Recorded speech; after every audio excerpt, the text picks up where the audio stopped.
Conocido por sus exóticas dunas, así como por sus zocos rebosantes de especias, Marruecos es un país con múltiples facetas. Con una increíble diversidad de paisajes, sus provincias acogen montañas grandiosas y vastos desiertos, palacios suntuosos y ciudades antiguas. Pero el país tiene muchas otras cosas que ofrecer. Sus pueblos vibran con una abundante riqueza cultural que sigue celebrando su artesanía y sus tradiciones. Marruecos exalta los sentidos del viajero que vive esta aventura como una verdadera iniciación. Marruecos, una civilización milenaria. Marruecos es uno de los pocos países que se beneficia de una ubicación ideal entre el Océano Atlántico y el Mar Mediterráneo. Estamos en Marrakech, ciudad dominada por las altas cumbres del Atlas, y aquí comienza nuestro viaje. Con una población de 1,5 millones de habitantes, es la cuarta ciudad más importante del país. Su origen se remonta al siglo XI, en plena dinastía almorávide, cuyo espíritu conquistador la convirtió en el centro de un imperio que llegaba hasta Andalucía. Mucho más tarde, en el siglo XVI, la dinastía saadí sacaría la ciudad de su declive y le devolvería su antiguo prestigio. En la Medina, el Jardín Secreto, construido hace más de 400 años, es un buen ejemplo de esa época fastuosa. Fue residencia de un chambelán, pero mucho antes fue el hogar de varios sultanes, de personajes muy importantes en la historia de Marruecos. El jardín tradicional se riega mediante un estudiado sistema de canales subterráneo que atraviesa toda la Medina. Comenzamos los trabajos de restauración en 2013 y los terminamos a principios de 2016. Tardamos unos 2 años y medio, 3 años en restaurarlo. Hoy es un testimonio de la arquitectura islámica que consagra la gran tradición de los palacios arábigo-andaluces y marroquíes. Está situado en la zona donde residían las familias adineradas de aquella época. Su gran torre, con artesonados profusamente decorados, es símbolo y recordatorio del prestigio de sus propietarios. Menos conocido, el laberinto de estrechas callejuelas frecuentadas solo por lugareños requiere un agudo sentido de la orientación.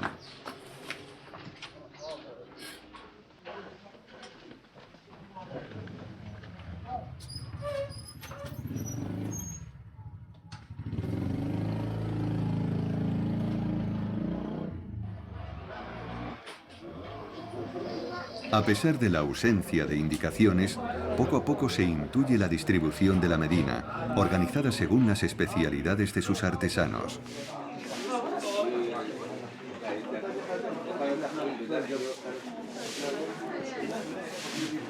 La vida cotidiana en estos concurridos callejones exige cierta dosis de paciencia. A pocos pasos, una mansión aristocrática del siglo XVI alberga el Museo de Muasin, fusión de una arquitectura árabe andaluza.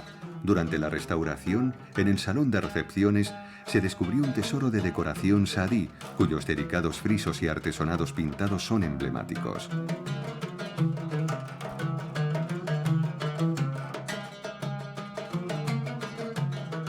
El museo también acoge temporadas musicales, ideales para descubrir la música tradicional de la Medina.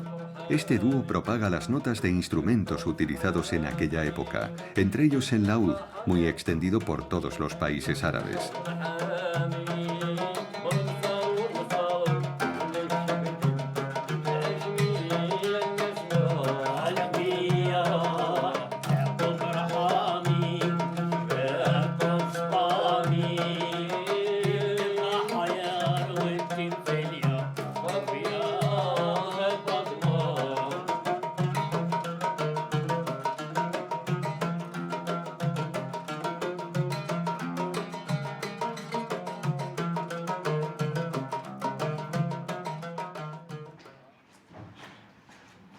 Aunque muchos riads han sido transformados en hoteles para apoyar la expansión del turismo, otros edificios, afortunadamente, conservan el gusto por lo auténtico, como el espectacular Palacio Nedi, construido alrededor de finales del siglo XIX.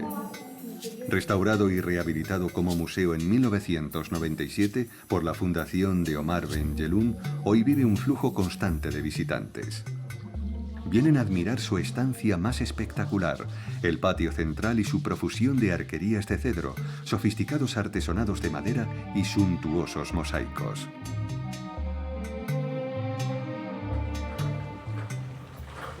Merece la pena alejarse un poco para visitar el Jardín Botánico Majorelle y aventurarse en la ciudad nueva, que se extiende fuera de las murallas.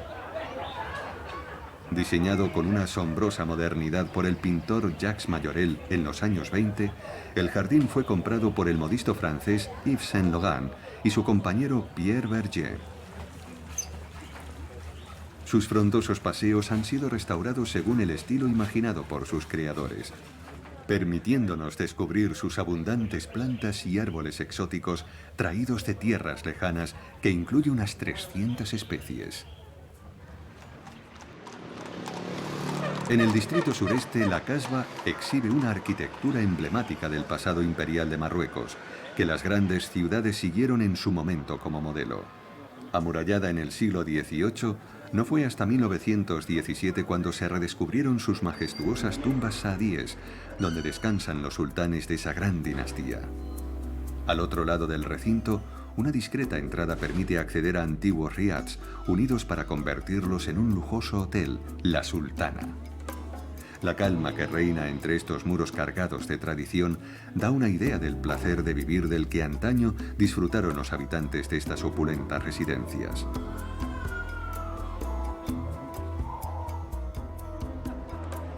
Situado un poco más al este, el barrio de Melach se construyó en el siglo XVI para acoger a la población judía de la ciudad.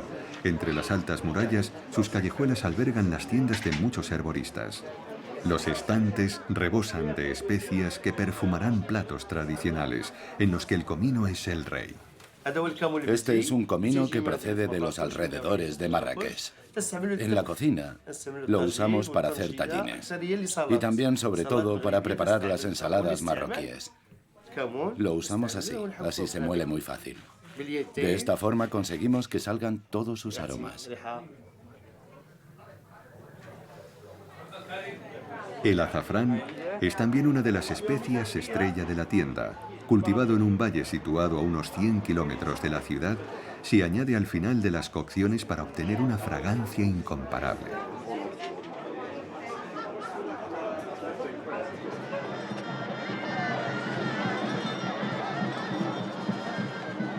La plaza Jama al-Afna es el principal punto de atracción de la ciudad. Antiguo destino de las caravanas cargadas de mercancías, es uno de los mercados centrales, con una atmósfera vibrante.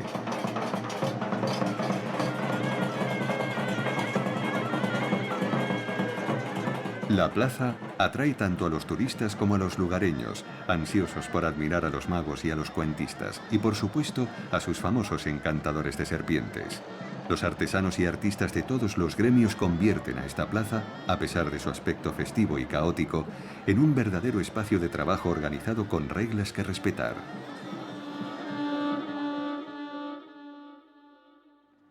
Siguiendo la ruta hacia el océano, el desierto deja paso rápidamente a las llanuras áridas, salpicadas de tuyas y de árboles de argán. Endémico de Marruecos, el árbol de argán se caracteriza por sus ramas espinosas y por sus frutos. Sus almendras o semillas producen un aceite de gran calidad. En Essaouira, la cooperativa marjana realiza esta ardua labor. El árbol de argán crece sobre todo en la región de Essaouira y también en Agadir, en ningún otro sitio como aquí. Los frutos se recolectan en verano y se dejan secar.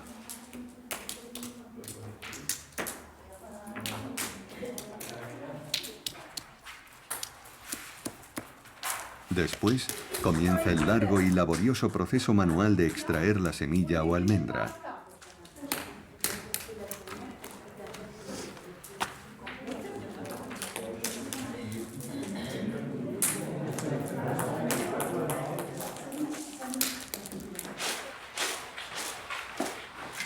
Se tuestan ligeramente y por último se secan.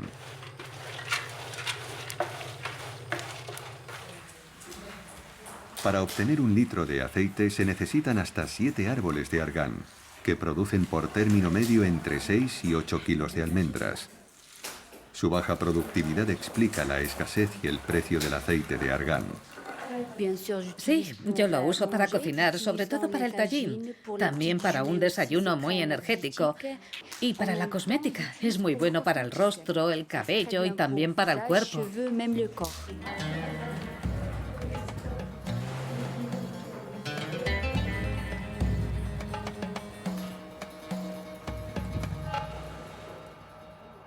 A pocos kilómetros se encuentra el viñedo del Valle de Argán. La ubicación de esta finca favorece los cultivos. Sus tierras se benefician de los vientos alisios. Produce un vino de gran calidad y de cultivo biológico. En 1994, Charles Méliat apostó por extraer todo el potencial de estas tierras. Pasó 4 años desbrozando, cavando pozos y plantando sus viñas, todas procedentes de cepas originarias del Valle del Ródano. Para labrar la tierra, confía en su fiel Goliat. Toma, Goliat, te lo has ganado. Ten. Así. Bien, Goliat. Desde que apostamos por la agricultura orgánica, intentamos adaptarnos al medio ambiente. Por eso intento evitar el uso del tractor. Así fue como se me ocurrió la idea de usar a Goliat, igual que se usan los caballos de tiro en Francia.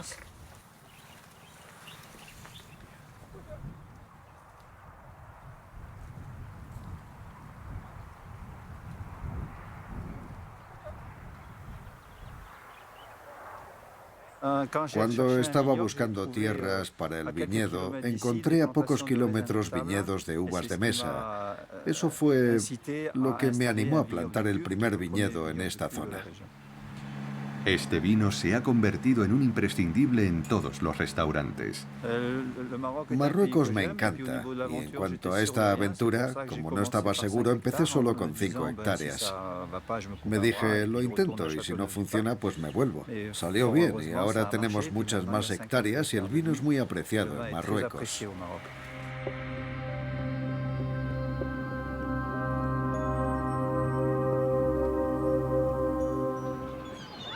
Obligada en el pasado a defenderse de piratas de todo tipo, Essaouira es una auténtica fortaleza encaramada sobre las rocas. Fue construida por los portugueses, que le pusieron el nombre de Mogador. La muralla del puerto exhibe una impresionante batería de cañones fabricados en España.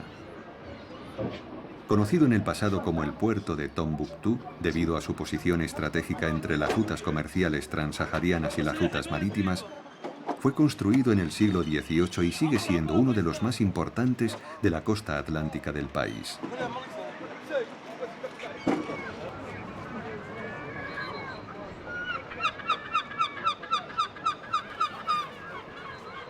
Los vendedores de ostras compiten por el favor de los clientes. Mientras tanto, las gaviotas se dan un festín. A menudo se compara a Essaouira con Saint-Malo, la ciudad corsaria.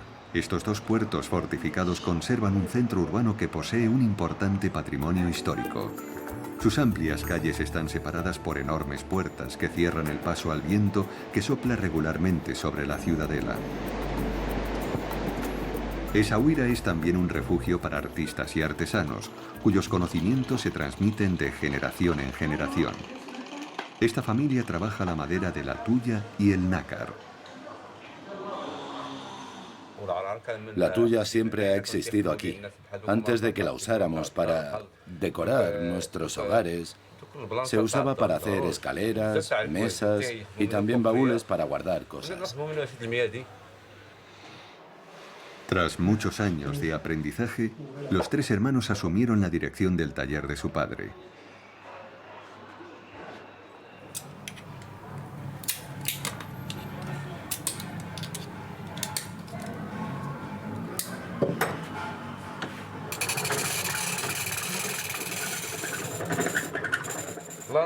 El nácar es un poco como un encaje. Se incrusta ahuecando ligeramente la superficie. Eso exige mucho tiempo y mucha precisión. Mohamed lleva varias semanas trabajando en esta pieza. A pesar de su pasión por el oficio, nos cuenta que lamenta no poder encontrar jóvenes aprendices dispuestos a continuar con la tradición. El saber familiar corre el riesgo de desaparecer con los hermanos.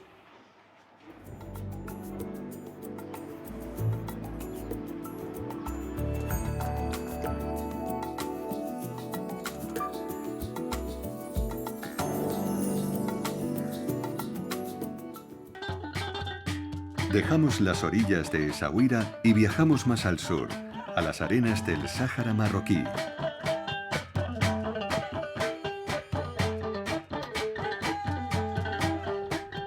Fundada por los españoles y bautizada como Villa Cisneros, Dakhla está situada a pocos kilómetros al norte del Trópico de Cáncer.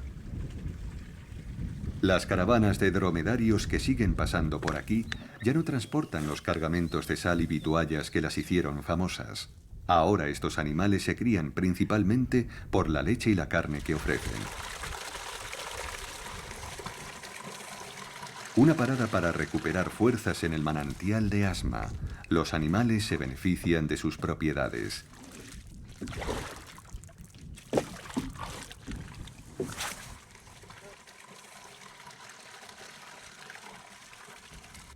Los dromedarios son a menudo la posesión más preciada de las tribus bereberes. Los más vigorosos pueden llegar a costar más de 1000 euros.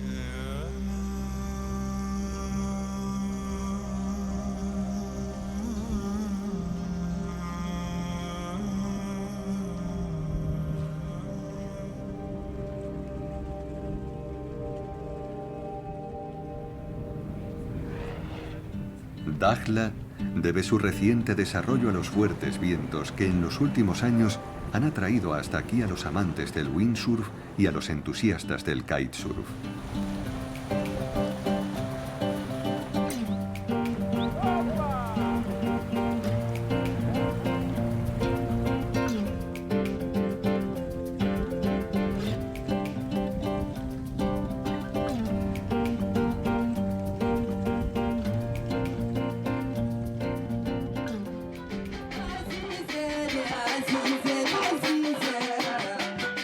A pesar del crecimiento económico de la región que ha impulsado su modernización, sus habitantes siguen muy apegados a su forma de vida tradicional. En las grandes carpas de los nómadas se reúnen para escuchar la música hassani. También es una oportunidad para compartir un té potente que conviene templar cambiándolo varias veces de vaso.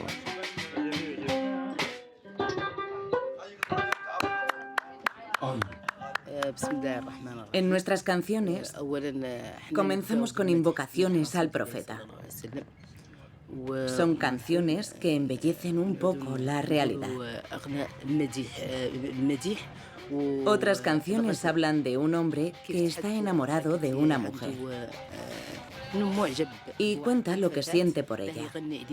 Son poemas, sí, es poesía. Pero también tenemos canciones de guerra.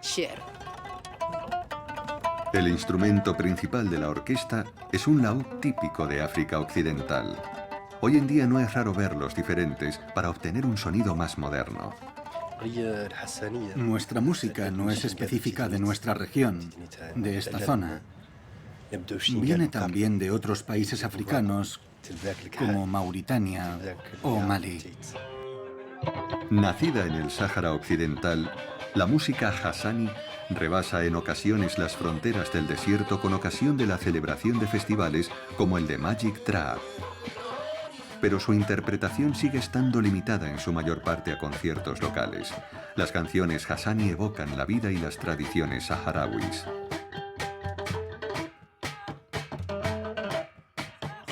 Las melodías van acompañadas de bailes en los que la ropa de los intérpretes juega un papel importante.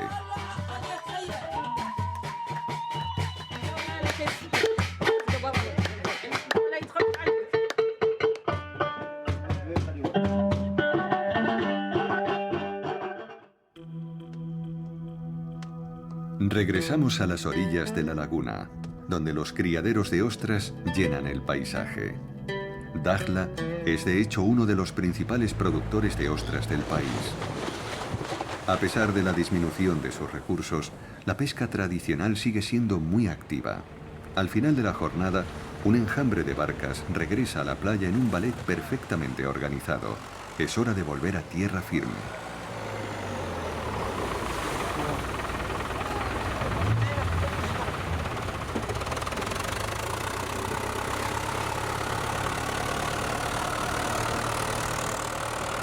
La sincronización es perfecta, porque el fuerte oleaje amenaza con hacer volcar las pequeñas embarcaciones.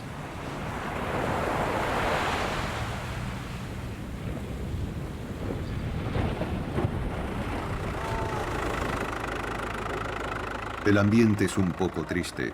La pesca del día es escasa, apenas unos pocos calamares. Sin embargo, los pescadores lo han intentado. Salieron a la mar a las 4 de la madrugada.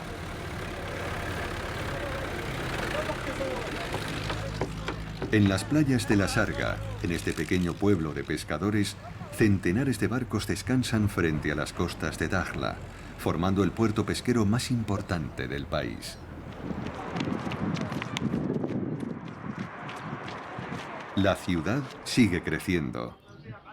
Hace unos años la familia real hizo una sonada aparición aquí, llegando a probar suerte con el kitesurf. Desde entonces la fama de Dakhla se ha disparado entre los marroquíes. El clima de la región favorece la agricultura, que privilegia los productos cultivados en invernaderos. En las afueras del pueblo, una cooperativa creada por mujeres se dedica a elaborar el cuscús tradicional. Su objetivo es múltiple: ofrecer un producto de calidad a los clientes, tener una actividad fuera del hogar familiar y obtener unos ingresos adicionales. Esta es una receta ancestral que nos enseñaron nuestras abuelas y continúa transmitiéndose.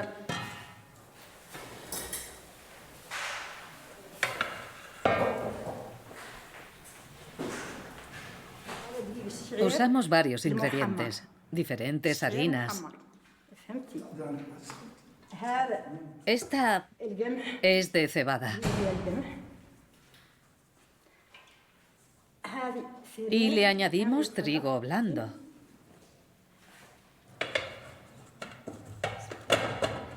Maíz tostado. Y también harina de trigo duro. Ahora, con todos los ingredientes, podemos añadir la sal y el agua. Y moviendo con la mano, lo mezclamos todo con extracto de raíces.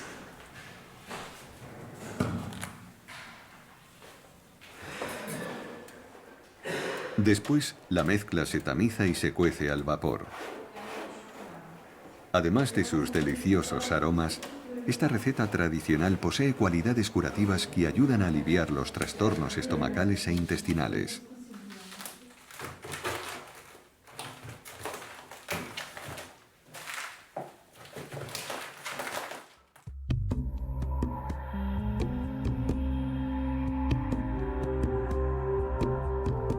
Dejamos atrás la costa y llegamos a la región conocida como la Puerta del Desierto.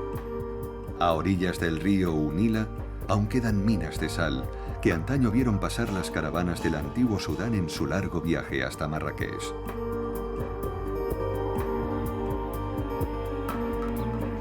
Un poco más adelante, un cauce seco separa los nuevos barrios de Eid Ben Haddou de la antigua ciudad amurallada, donde viven unas pocas familias y que sigue siendo uno de los más impresionantes de Marruecos.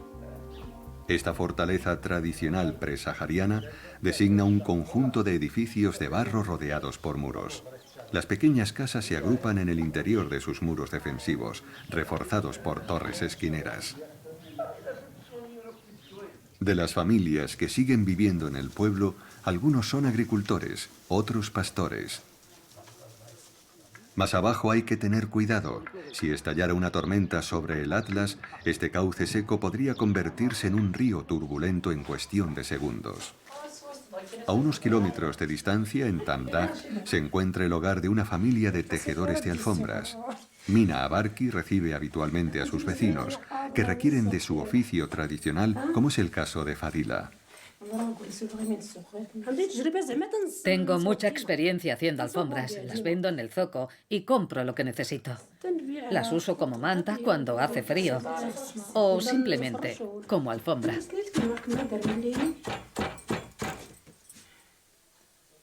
La lana procede de los rebaños de ovejas de la zona, pero las tejedoras ya no tiñen ellas mismas la lana como hacían en el pasado.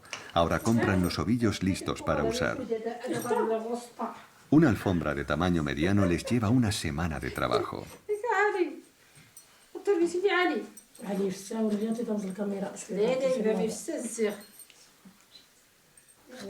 Esta no es igual, es más grande y los dibujos son diferentes. La tarde transcurre así, entre risas y trabajo relajado. Muy cerca de Ouarzazate, el oasis de Find se extiende a lo largo del valle. El oasis hace honor a su nombre, que significa escondido. Invisible desde la ciudad, oculto entre las colinas del Reg, un desierto de piedras. Hasta hace 30 años mi familia vivió en el antiguo pueblo, pero entre las temporadas de lluvia y las fuertes variaciones de temperatura, las casas se estropearon. En lugar de renovarlas, que lleva mucho tiempo, construimos otras nuevas al otro lado del río.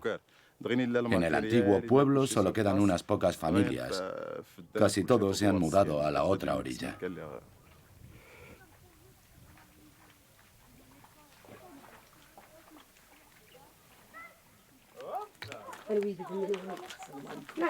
En el patio de la aldea, las familias comparten un gran horno. Las mujeres preparan un pan horneado a la piedra. Lo más importante es que el horno esté muy caliente antes de empezar. Luego todo es muy rápido.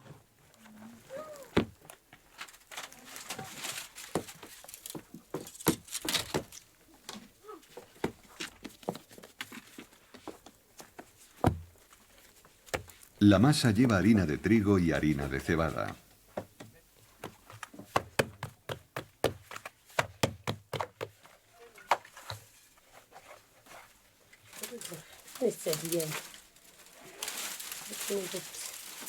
Las bolas se amasan en forma de tortas y luego se colocan directamente sobre un lecho de piedras pequeñas muy calientes. En el interior solo está un minuto, ¿sí? Solo un minuto. ¿Tampoco? Sí.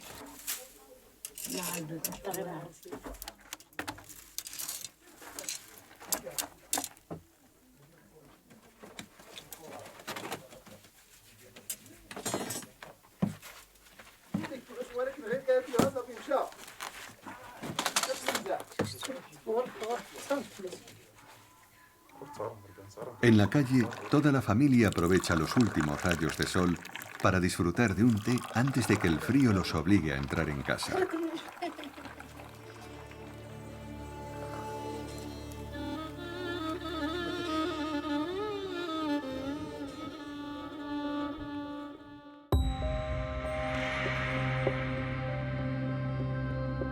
Oasis, wadis, palmerales. Cada manantial hace que el desierto desaparezca y deje paso a huertos y plantaciones de palmeras. En el palmeral, Youssef recoge los racimos de dátiles que cuelgan de las copas de las palmeras. Yo seguí la profesión de mi padre y de mi abuelo. Es un conocimiento que se transmite de generación en generación.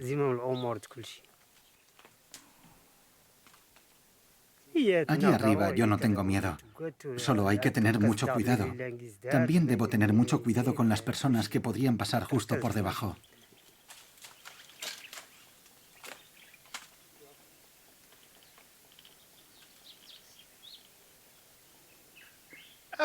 Nuestros dátiles son muy sabrosos porque la tierra es de buena calidad.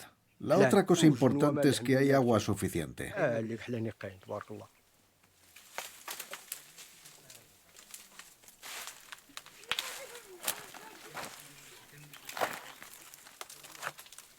Estos dátiles son muy apreciados. Antes de empaquetarlos y enviarlos a todo el mundo, tendrán que cortar las ramas sobrantes y limpiarlos.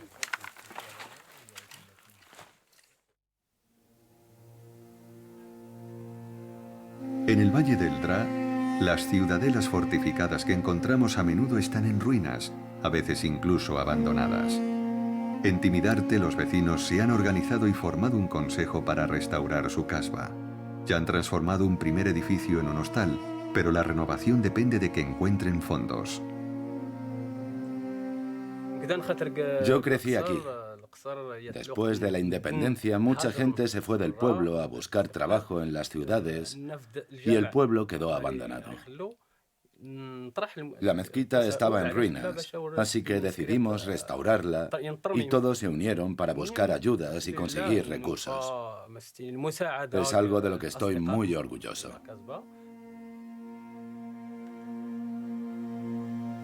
La restauración ha sido una de las primeras iniciativas privadas en la región que ha dado sus frutos.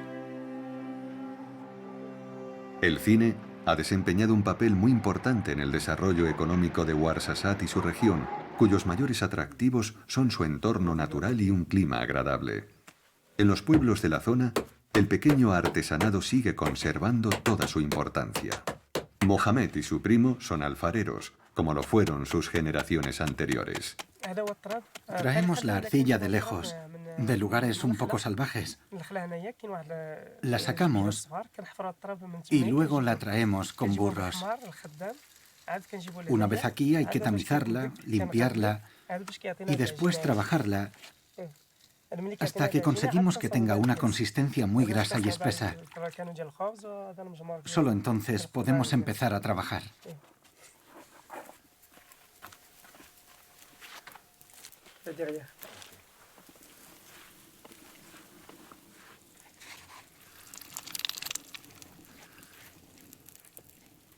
Este es un negocio familiar.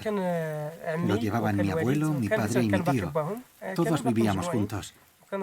Cuando murió mi abuelo, mi padre y mi tío se separaron y cada uno abrió su taller, pero seguimos estando muy unidos.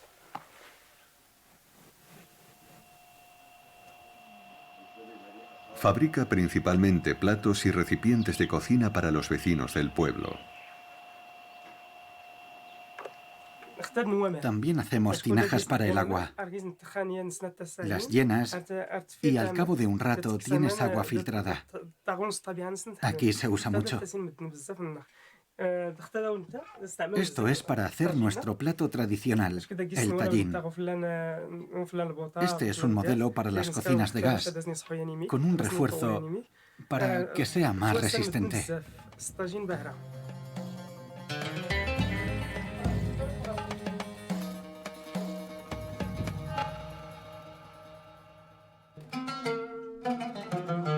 Ahora seguimos la ruta del norte para descubrir Tánger.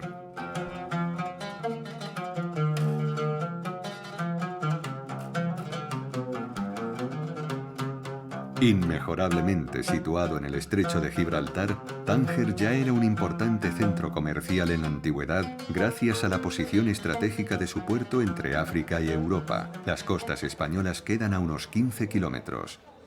Su envidiable ubicación despertó la codicia de las grandes potencias europeas, que se sucedieron a lo largo de los siglos para gobernar la ciudad.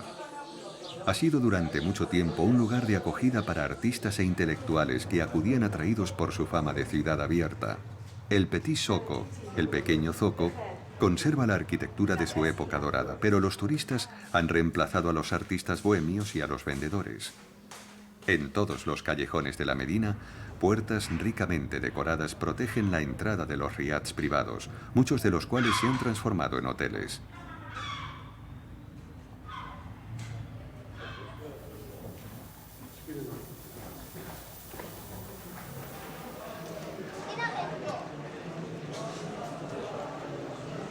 En lo más alto, la renovada casba domina la ciudad. Impresiona el contraste entre la calma de la fortaleza con la actividad frenética de la zona portuaria e industrial que ha convertido a Tánger en una de las ciudades más importantes del país. Detrás de la popular plaza del Gran Zoco, o Zoco Grande, nos encontramos con el mercado de agricultores, que solo conocen los iniciados. Los puestos los llevan mujeres bereberes llegadas de las montañas vecinas, fácilmente reconocibles por llevar el tocado tradicional.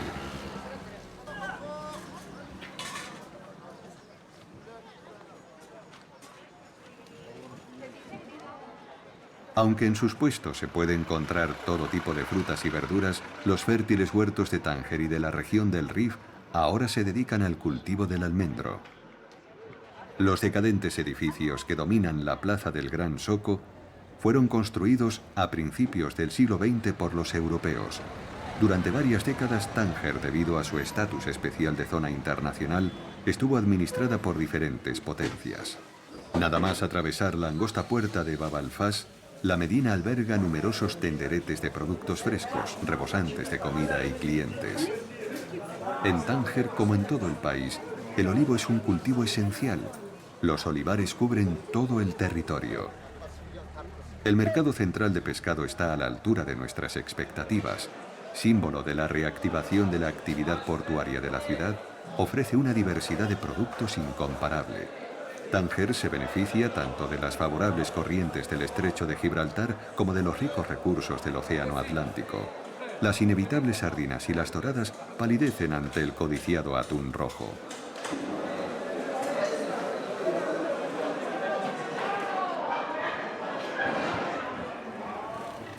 Este taller se ha especializado en la fabricación de la ropa tradicional, que aún se usa. Incluso hilan aquí la lana de oveja.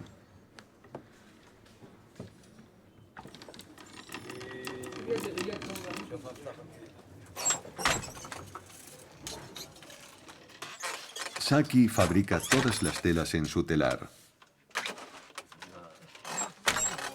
Los marroquíes siguen vistiendo su vestimenta tradicional, sobre todo en los pueblos.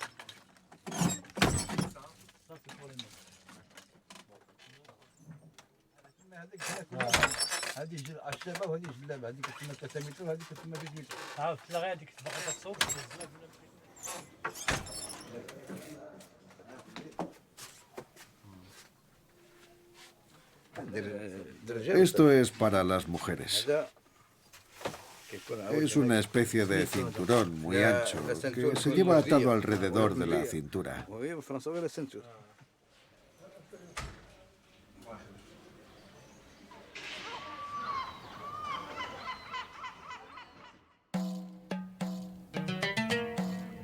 Más al sur, los hermosos valles que atraviesan las montañas del Rif animan el paisaje. En esta zona hay plantaciones de cebada y de trigo.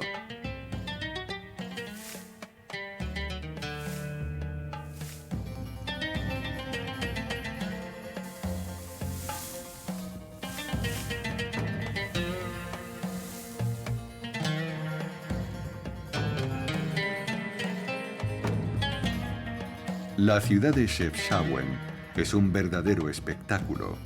Los azules que exhiben las paredes y ventanas del casco antiguo la han convertido en uno de los lugares más visitados del país. La ascensión hasta los lavaderos de Ras El Ma se ve recompensada por una extraordinaria vista panorámica. Desde el amanecer, la plaza Auta El Hammam rebosa de vida con las idas y venidas de los curiosos y las conversaciones alrededor de un café. Restaurada cuidadosamente, la casba sigue siendo una fortaleza imponente rodeada de murallas, que hoy acoge un jardín magnífico.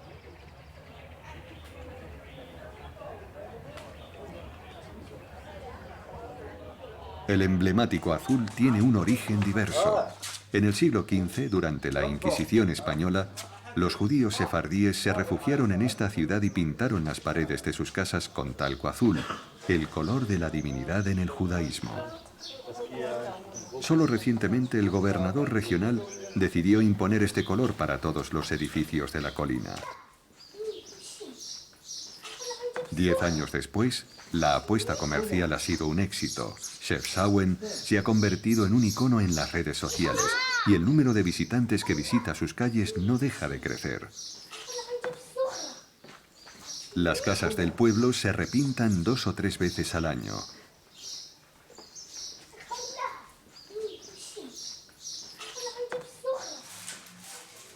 Abdus Salam dirige un horno comunitario de pan.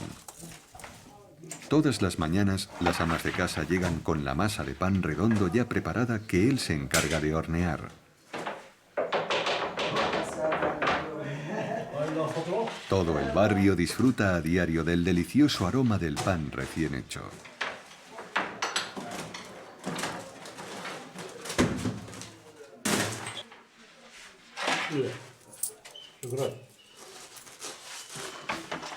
Algunos también aprovechan el horno para cocinar sus platos de verduras.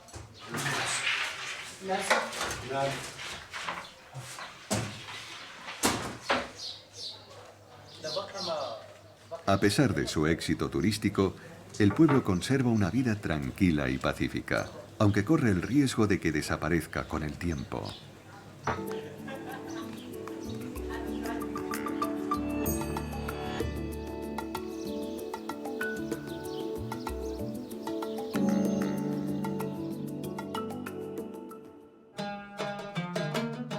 Seguimos nuestro viaje hasta llegar a Fez, una de las 4 ciudades importantes de Marruecos.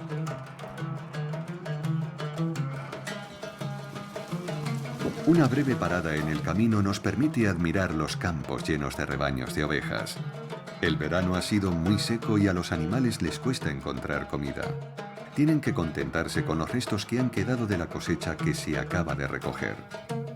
Más adelante, la presa aporta un toque de color al árido paisaje.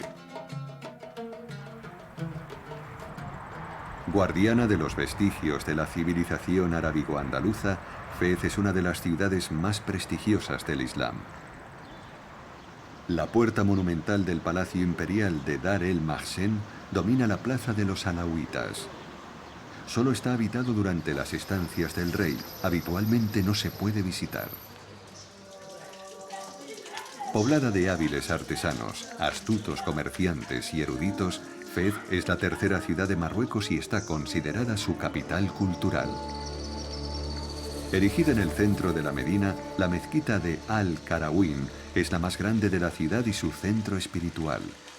Aunque las primeras piedras se colocaron alrededor del año 859, todos los gobernantes posteriores quisieron dejar su impronta en la mezquita.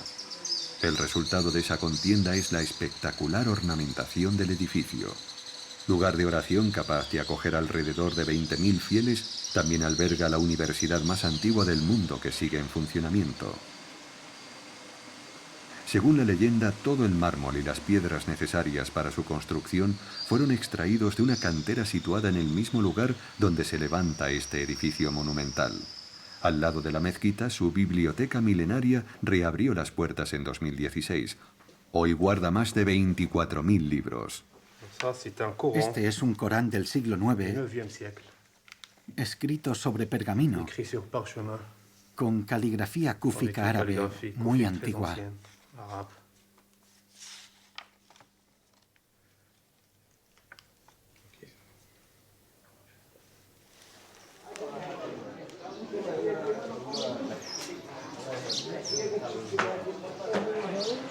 La Medina de Fez continúa albergando talleres y fábricas centenarios.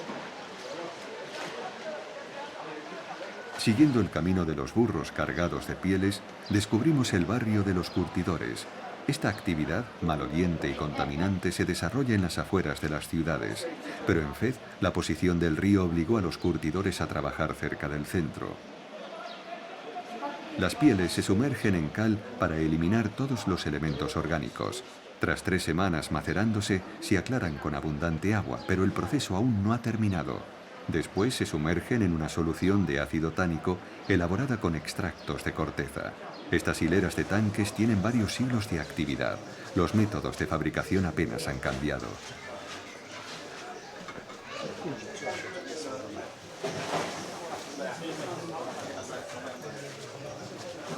Las escuelas coránicas, otra joya arquitectónica de la ciudad, fueron diseñadas con especial esmero. La Madrasa Atarim es sin duda el mejor ejemplo, Construida entre 1323 y 1325, es una verdadera obra de arte. El patio central exhibe motivos tradicionales de la época de los mariníes, con sus hermosos mosaicos, estucos y artesonados de cedro.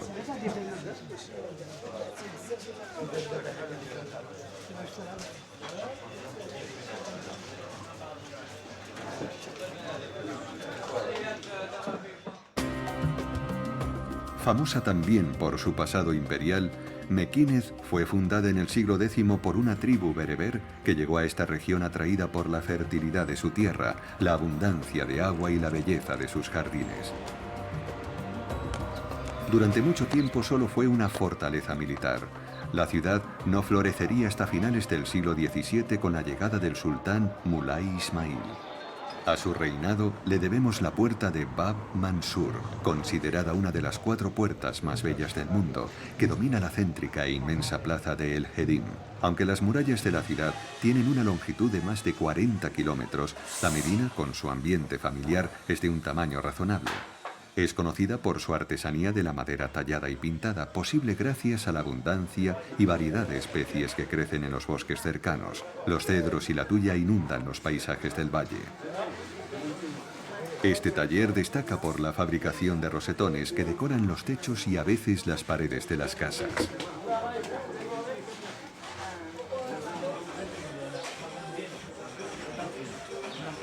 El damasquinado, una especialidad de la zona, consiste en embutir en el metal hilos lisos o trenzados de cobre, oro o plata.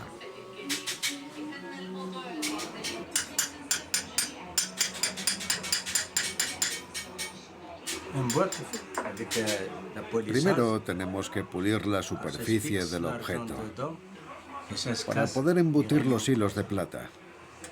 Luego lo metemos en el horno, donde cambia su color y se vuelve negro. Es mucho trabajo. Las grandes piezas reflejan una pericia innegable.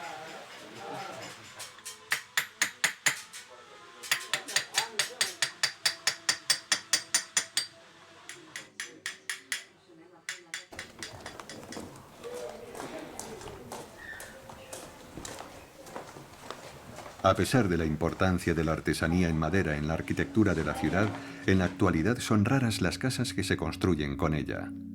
Terminada alrededor de 1358, la madrasa Bu-Inania no es una excepción al estilo local, al que hace justicia sus artesonados de madera de cedro tallada.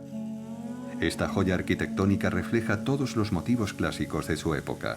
Los mosaicos que adornan sus suelos dialogan con los sofisticados estucos que miran al cielo.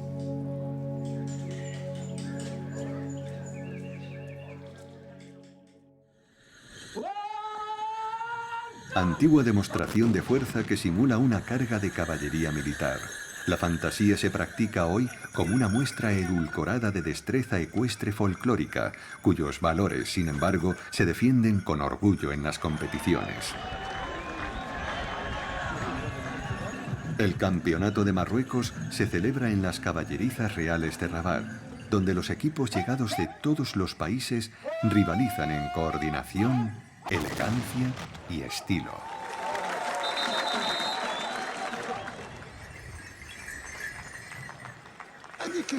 Esta es una disciplina en la que empiezas a entrenar muy joven y después se progresa lentamente. Luego vas participando en diferentes encuentros hípicos, en otras competiciones, vas ganando confianza y finalmente participas en este tipo de pruebas, en este tipo de campeonatos.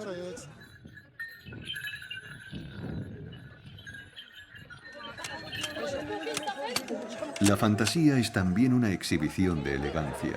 Los trajes y las guarniciones están cuidadosamente decorados. En cuanto a los rifles, solo se cargan con pólvora. El líder del grupo lleva un micrófono portátil que permite a sus compañeros, pero también al público, oír sus órdenes.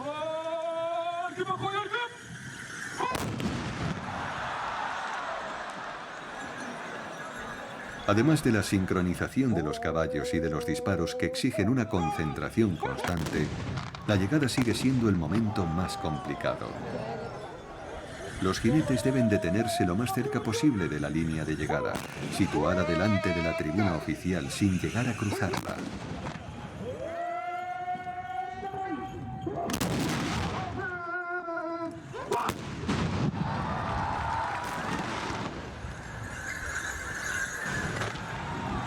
Después de días de competición, los vencedores salen entre los vítores del público, con un prestigio que tendrán que volver a poner en juego el próximo año. Desde la independencia de Marruecos en 1956, Rabat es la capital política y administrativa del país. Su costa oceánica, junto con sus fértiles llanuras del interior, atrajeron desde el siglo VIII a.C. las colonias extranjeras, que poco después serían conquistadas por los romanos y los fenicios. En este mausoleo descansan Hasán II y Mohamed V, padre y abuelo del actual rey. Custodiada solemnemente, la tumba celebra a los soberanos del pasado y consagra la monarquía.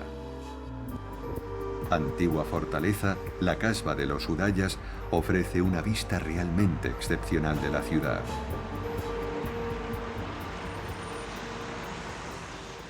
Durante mucho tiempo, desde que dejara de ser un enclave militar, la ciudadela estuvo habitada por los refugiados moriscos que habían huido de España.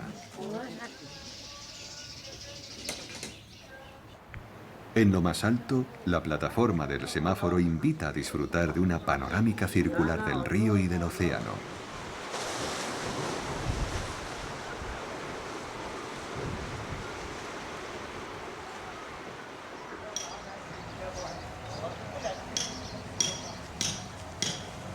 Al pie de las escaleras de la fortaleza comienza la Medina. Sus modestas dimensiones no han impedido en modo alguno su modernización en los últimos años. Más discretos que los puestos para los turistas, los patios donde se almacenaban las mercancías hoy acogen a muchos artesanos. Dejamos con pesar un país que posee un patrimonio histórico y cultural tan rico como sus tradiciones. Marruecos nos ha regalado un viaje tan sorprendente como cautivador.